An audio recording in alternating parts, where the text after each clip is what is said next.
I've been using the Binance.us mobile app for a while now, and this video is my honest and unbiased review on the Binance app. I'll cover all the main points, from key features to risks and considerations. So by the end of this video, you'll have a better understanding of the Binance mobile app. First, let's look at what the Binance US mobile app offers.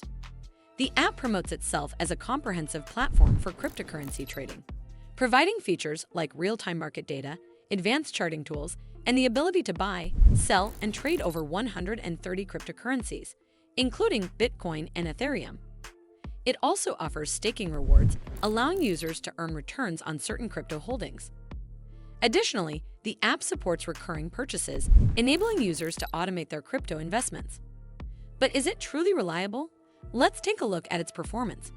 So the app has received praise for its user-friendly interface and low trading fees, which are particularly appealing to high-volume traders.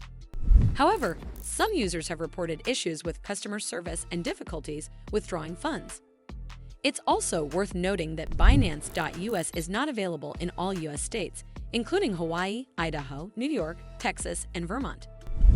Now let's talk about the user experience.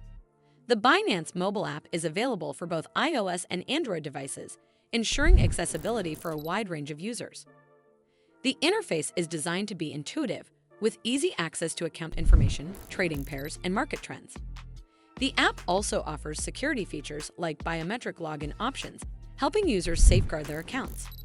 Overall, the Binance.us mobile app is a solid option for cryptocurrency traders seeking a comprehensive and convenient platform. As always, do consider speaking with an expert before making any decisions. Well, that's all for this video. I hope you found this video helpful. And if you did, make sure you give this video a super thanks by clicking on this heart icon to help support the channel, and don't forget to hit that subscribe button. We'll see you in the next one.